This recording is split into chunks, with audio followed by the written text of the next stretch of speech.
don't make us who we are. So I'll dream until I make it real, and all I see is. Oh, I should take my glasses off. That's behind the scenes. So there's nothing we really need to start to say. It's behind the scenes. Hello, behind the I scenes. know. It's Hi, Maren. Michelle. So, hi. So what have you Hi. got? What do you got this week? I'm excited. Okay. I'm excited to hear. Okay. So we talked about Oracle card. I don't know if we talked about them last week or if it was the week before, but I ordered them on Amazon, and so I finally got them this week. You got the Psychic Tarot by John Holland, right? Yes. Yes. I brought them. Yes. My Okay. favorite. My favorite. Okay. I got them. And so I opened them up this week, and a couple things really surprised me. One, I was looking through them, and some of the images were actually images I've seen before, like when I do readings. Oh, And so I interesting. thought, wow, that's really cool that like I connected to this deck way before Right. I even knew about the deck, you know? Right. Yeah. So I thought that was like meant to be. And like I remember I had told you about that one dream where I like was like in this building with this big glass window, and there were people outside that had passed, you know? Yes. And that's actually one of the cards. Yeah. Which one? I'm gonna have to show you that. The trapped in fear card. And I was like, yeah, I would believe that I was you know, like maybe like wow. Yeah, I know I know exactly what you're talking about. Yeah. Yeah, I've got it here. Anyways, and so I was like, wow, that's really weird. I just dreamed about this card. And so anyways, so I was like, okay, I'm gonna do my first, you know, pull. So I like read the directions. It's like, look at all the cards, which I did, and then take a deep breath and ground yourself. And I did that. And then it was like pull 3 cards. So I pull 3 cards.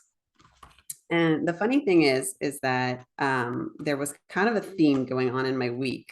Like, okay, I've seen this card before. I've seen this before. Yeah. And oh, here it is, trapped in fear. Yeah. With the big, like slanted glass window. Yes. Yeah. Okay. Yeah. Like this was the window, Michelle. Like, and it's just so weird that it even kind of like slanted in the picture too. But anyways, so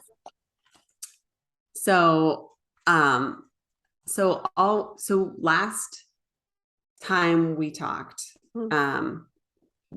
about the Queen, and you said like celebrate yourself or something like that, and like you need to rejoice in yourself and celebrate yourself and things like that.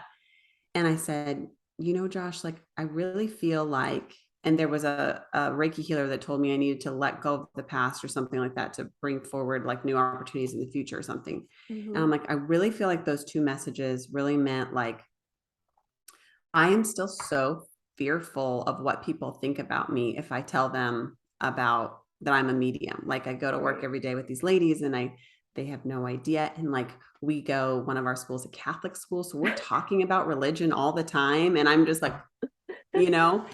And so, which by the way, a couple episodes ago, remember I said I was doing laundry and like a spirit came to me? Yes.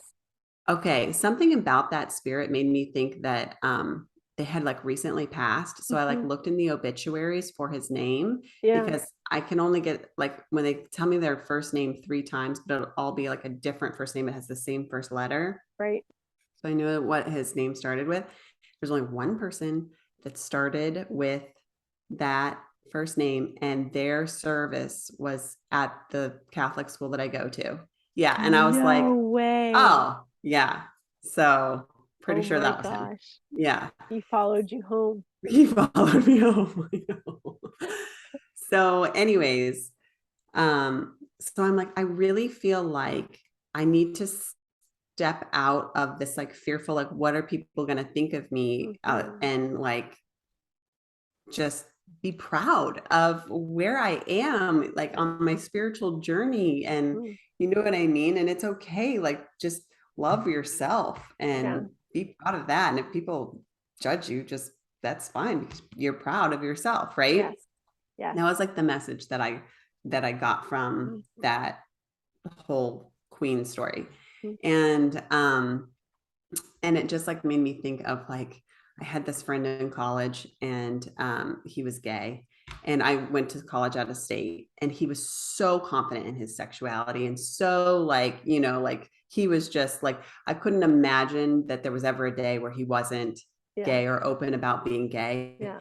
And then he was from a small town where where I'm from, but I mean, you know, we never knew each other before, but just by like happenstance, his twin sister was college roommates with one of my friends. And I went to go visit her in college, and she was like, "Hey, do you happen to know so and so?" And I was like, "That is crazy. Of course I know him. Like, he's one of my good friends. How crazy is that like you would pull someone? This is a huge college." And she was like, "Is he gay?" His twin sister once it like suspects it but doesn't know. I'm like, "What do you mean she doesn't know? He's like the president of the gay society. He's like so confident in his sexuality. Of course he's gay." And like, I feel like I'm him. I feel like I'm on this talk show with you. Yeah. I am just speaking my truth every week, like just completely confident in my spirituality. And then I just go to my like weekday work life, and I'm like, you know, you wouldn't know it. Yeah. And I said, and I like, you know, everybody takes their own time. There's nothing against him, but I just remember questioning, like, wow, he's so confident. He has nothing to be afraid of. There's nothing wrong with him. Like, why would he do that? Like, why would he hide himself, you know? Yeah. And here I am doing the exact same thing. Yeah. And so I like literally was like, I've gotta, and my mom's like, "You don't have to tell people. No, you're good. You can have this life and that life." And I'm like, "No, I can't. Like, there's nothing to be afraid of, and I need to like Mhm. tell people." You know, it's And like in a non like, I always think about yes. like, what's it gonna be like when I tell people? And like, I just feel like either people are gonna think, what if I say I'm a medium? They're gonna put me in the I'm crazy category, or I'm like really good and I know everything category, and I'm like really not in either. I'm just developing and learning and Yeah. like, you know. It's a really tricky subject, because to me it's no different than, you know, if somebody has a different way of life, like whether they're gay or not, or you know, skin color, religion, like it really comes Right. down to all these same things. And so I've always looked at it as I'm having an experience of what it's like to have some sort of prejudice against, because I've not experienced like a really I mean, I had some bullying as a child and that sort of thing, but when it comes to my beliefs or anything, I never really felt that I had to hide myself until I became more aware of what I was doing, and the more that that was, you know, because I was never really extending my beliefs outside of my family, and I would to close friends, but even when I was younger, um, like I didn't understand what I was. So to me, like the experiences that my family had, the reason why I didn't talk about them, because I didn't want anybody to make fun of my family, because other people weren't talking about it. And I knew, like, you know, if I talk about something my dad saw or something that happened in our household or one of the dreams I had, even when I was excited and I would tell a friend close to me, like, this happened and this happened and this happened. And then, like, I swear I talked to my grandmother last night and she was as real, you know, I'd have these experiences and I'd kind of get like laughed at, kind of like, Mm-hmm. you know, it was like they'd poke fun at me more. Yeah. And so I kind of got used to um, really looking at that part of myself, and knew where I could be a little more talkative about it and where I couldn't. But I also didn't feel that it was something real because it was always being ridiculed. So I had a really hard time with like Mm-hmm. religion and spirituality. At that point, I wasn't, you know, I found comfort in being in a church because of that connection and Mm-hmm. the energy, but I didn't feel connected to all the teachings Mm-hmm. and the belief system completely, you know, bits and pieces all over the place. But anyway, the whole point of saying this is that process of getting to know not only who am I today, like, and it was really interesting because I just had a conversation with somebody about labels, and we use labels like medium, like channel, all of these different things to give some sort of an idea to somebody what we do. Mm-hmm.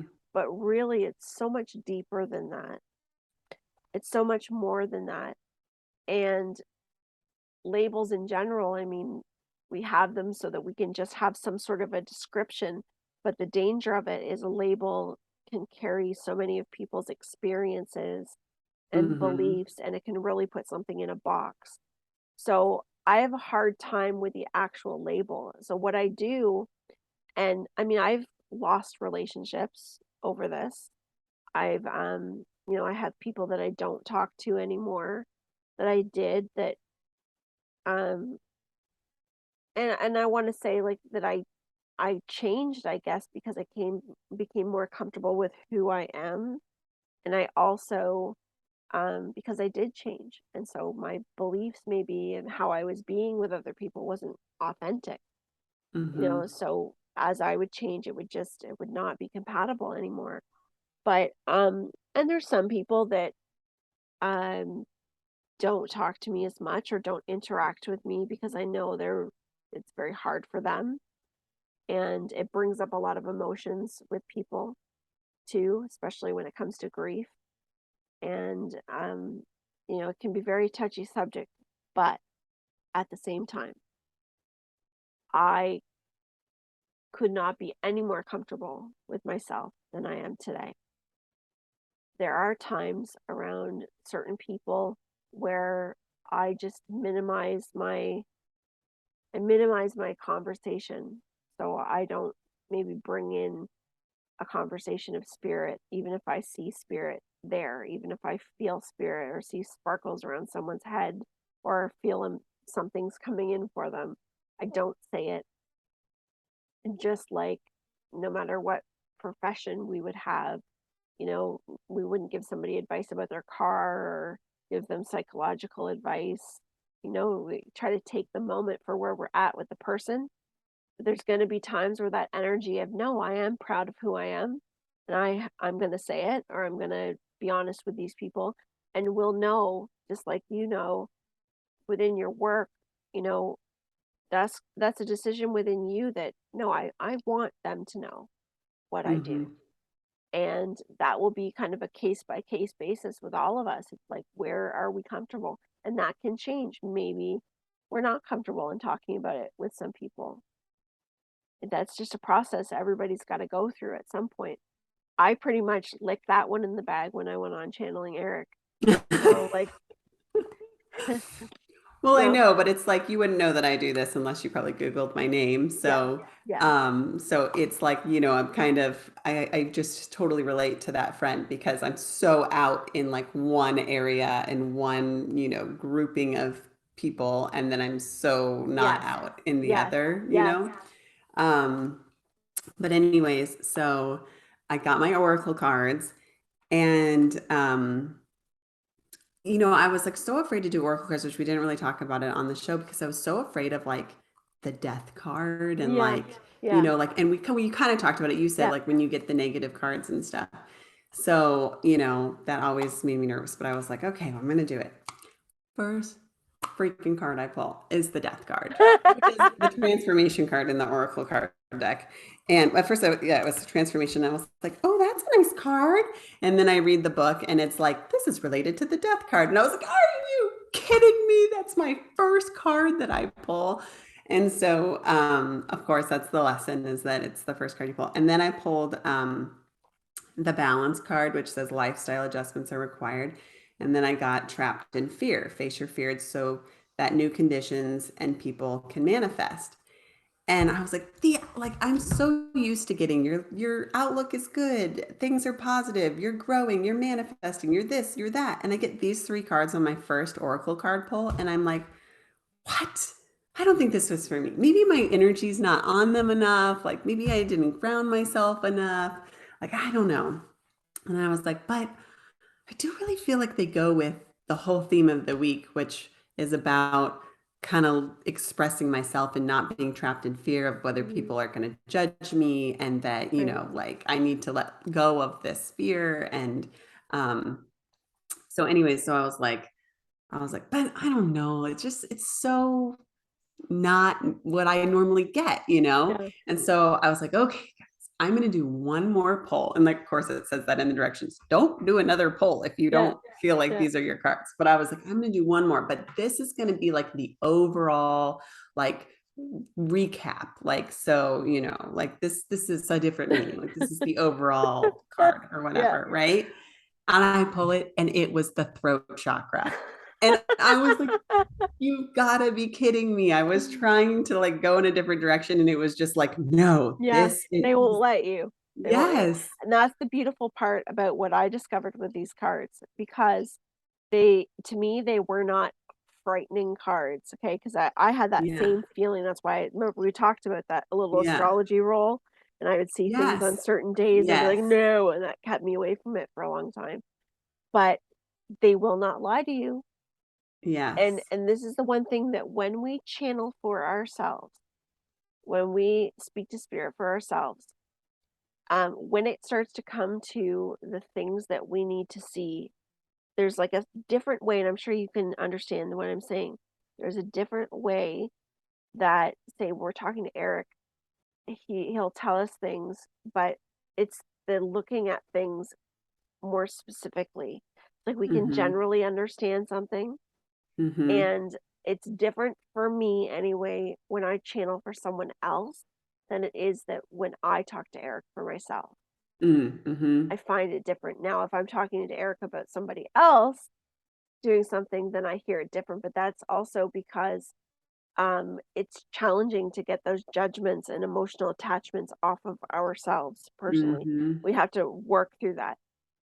It does get easier, but those cards are what helped me bridge the being able to be real honest with myself with situations about things I needed to look at. And trust me, I've got a whole nice stack of notes beside me with all the things that I know that are things that I can work on. Yeah.